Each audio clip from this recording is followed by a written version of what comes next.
우리는 이번 주일 말씀에서 시련이 찾아올 때에 우리의 대응 방식을 야고보서 1장 말씀을 통해서 보았습니다. 반응할 것이냐, 대응할 것이냐, 이러한 말씀을 같이 보았습니다. 세상은 시련과 어려움이 찾아오면 자기 힘을 길러서 우리의 능력을 더 키워서 그 문제를 극복할 것을 요구합니다. 그러나 하나님의 나라는 다른 방식을 요구합니다. 하나님의 나라는 하나님 앞에 자기를 낮추고 후히 주시고 꾸짖지 아니하시는 하나님께 지혜를 구하며 인내하며 그렇게 하나님 앞에 나아갈 것을 요구합니다. 이것은 하나님의 나라가 세상 나라와 비교하여 우리 어제 말씀에서 나왔는데요, 거꾸로 뒤집어진 나라이기 때문입니다. 세상의 원리와 하나님 나라의 원리는 반대이기 때문입니다. 어제 예화에서도 나온 것처럼 연어가 마치 자기가 태어난 그 본향을 향해서 물살을 거슬러서 그렇게 올라가는 것처럼 하나님의 나라에서 사는 방식은 이 세상의 방식을 거슬러서 그렇게 역행하는 방식으로 이루어져 있다는 것입니다. 그러므로 가난한 자가 복이 있는 이유도, 가난한 자가 세상에서는 복이 있을 이유가 전혀 없잖아요.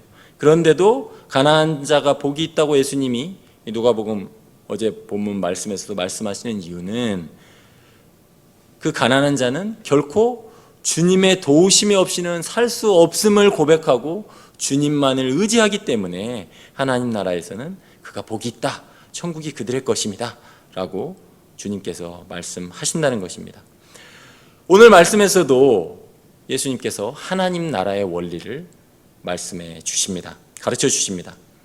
특히 하나님 나라의 식탁 에티켓을 가르쳐 주십니다. 오늘 본문 시작 말씀에 7절 말씀에 이렇게 말씀합니다. 청함을 받은 사람들이 높은 자리 택함을 보시고 그들에게 비유로 말씀하여 이르시되. 예수님께서 보셨습니다. 예수님께서 바리새인 집에 청함을 받아서 밥을 먹고 안식일임에도 불구하고 그들 보라고 일부러 그 수종병 든 자를 고쳐주십니다. 너희 자식이 아프면 안식일이지만 안 고쳐주겠느냐, 고쳐주지 않겠느냐 책망하시면서 이야기를 하시고 가만히 자리에 앉은 거를 보니까 지금 이런 상황이 있는 겁니다. 높은 자리, 사람들이 높은 자리를 다 택한 거예요. 그거를 보시고 예수님께서 이제 가르쳐 주시는 거죠. 비유를 드십니다. 비유를 통해서 천국 교훈을 말씀해 주십니다. 8절 말씀에 네가 누구에게나 혼인잔치의 청함을 받을 때에 높은 자리에 앉지 말라. 그렇지 않으면 너보다 더 높은 사람이 청함을 받은 경우에 이러이러하게 된다라고 말씀하고 있습니다. 예수님은 천국을 자주 혼인잔치에 비유하고 있습니다. 그죠?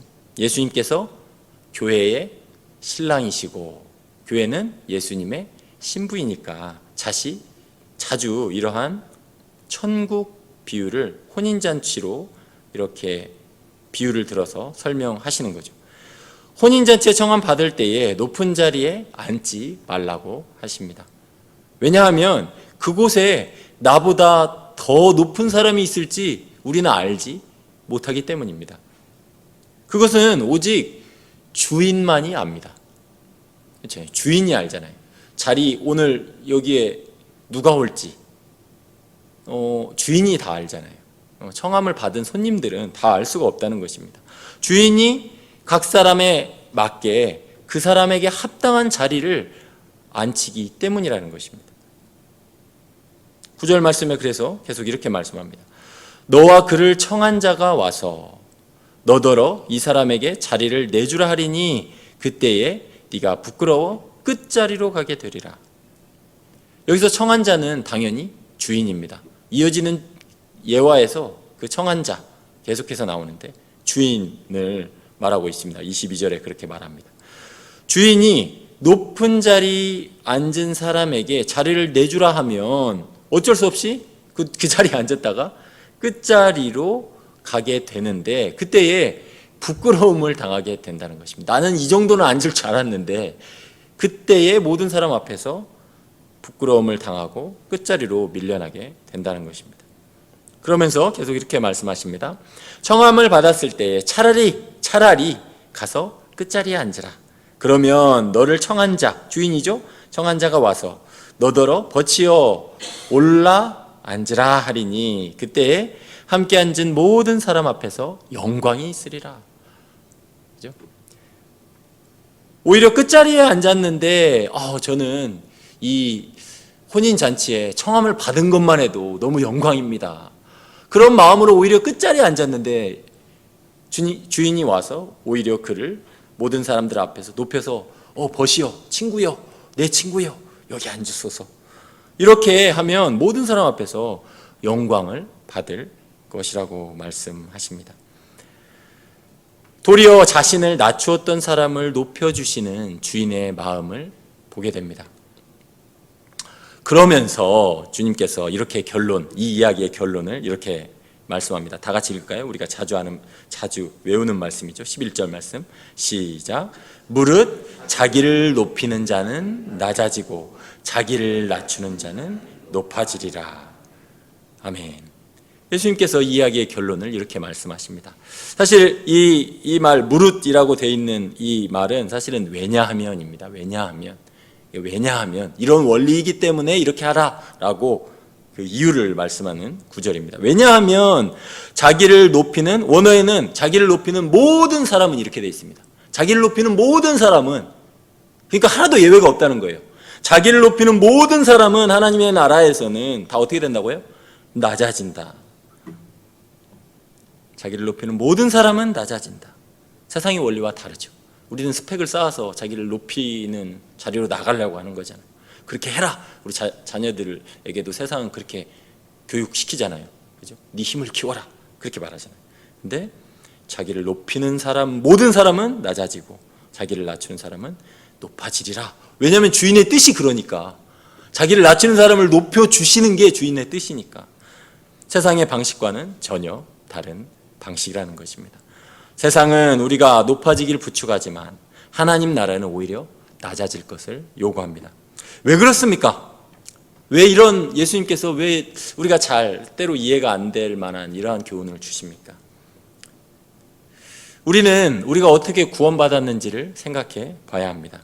바울은 자신이 어떻게 구원받았는지를 생각해 보면서 예수님을 생각합니다. 이렇게 말합니다. 교회에 이렇게 권면합니다. 빌립보 교인들에게 이렇게 권면합니다. 오직 겸손한 마음으로 각각 자기보다 남을 낮게 여기고, 여기서는 낮게가 아니고 낮게입니다.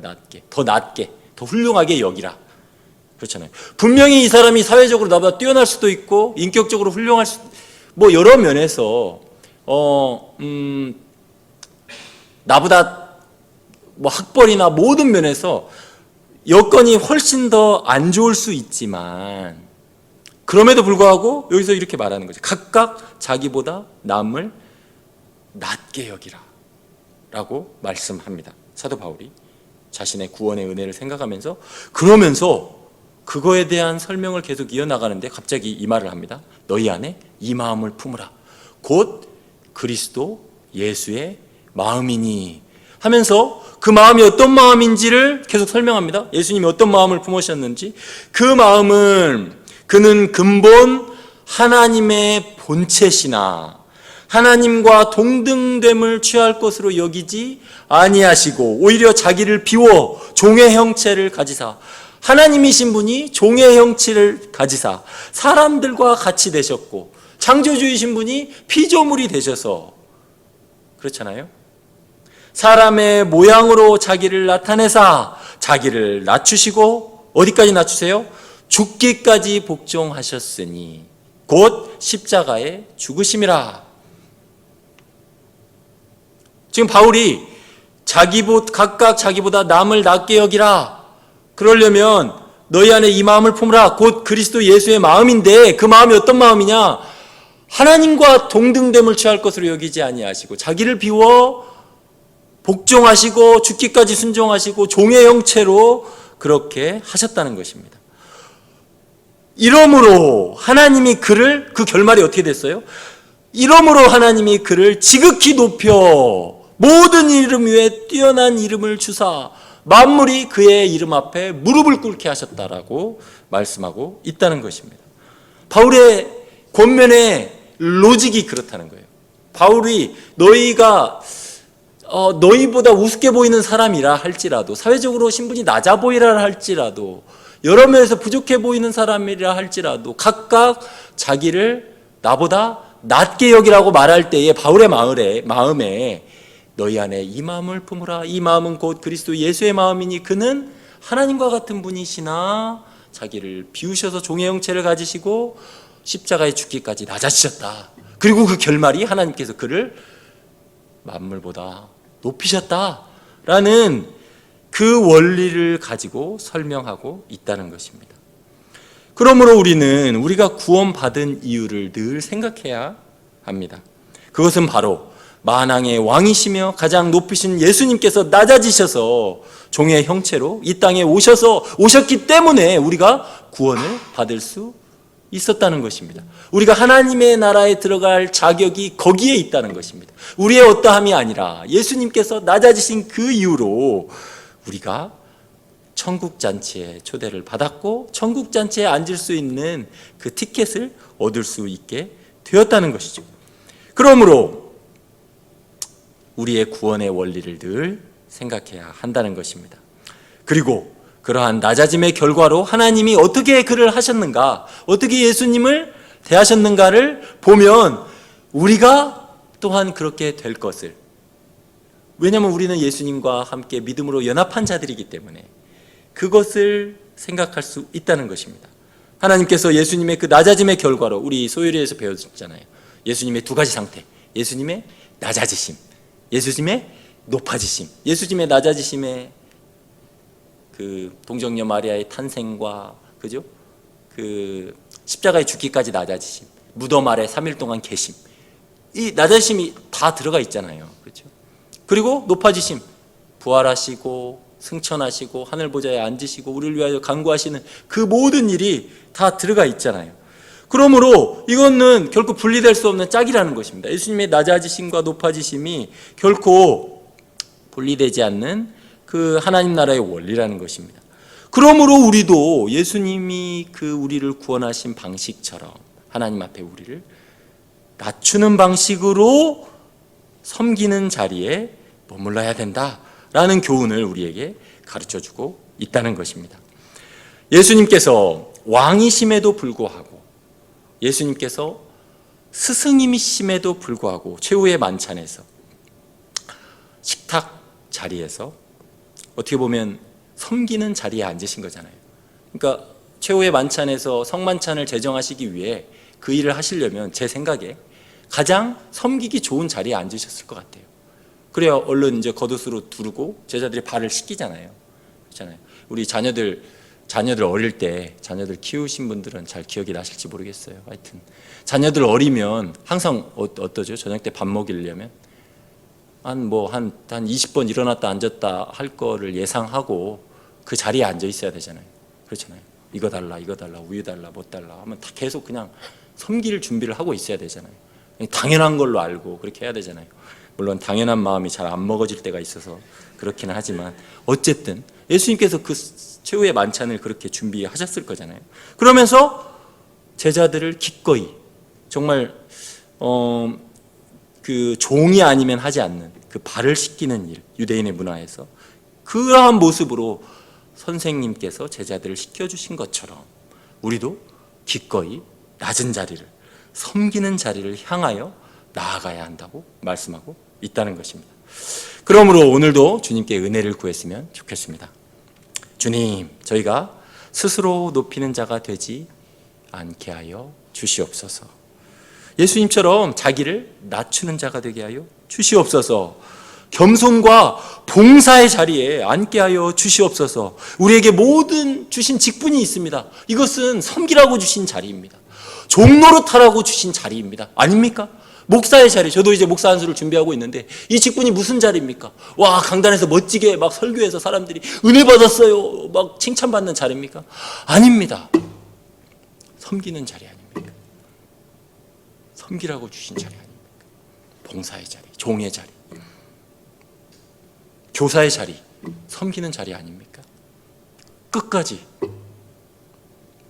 좀 힘들다고 갈등이 있다고 그냥 내버리는 자리가 아니라 끝까지 섬기는 자리. 왜냐하면 그게 하나님 나라의 원리니까. 예수님이 그렇게 하셔서 하늘 보좌, 하나님께서 그렇게 높여주셨으니까. 주님, 섬기는 자리를 끝까지 지키게 하여 주시옵소서. 대접받는 자리가 아니라 대접받는 자리를 사모하게 하여 주시옵소서. 이 아침에 그렇게 주님께 은혜를 구하는 우리 모두가 되었으면 좋겠습니다. 기도하겠습니다.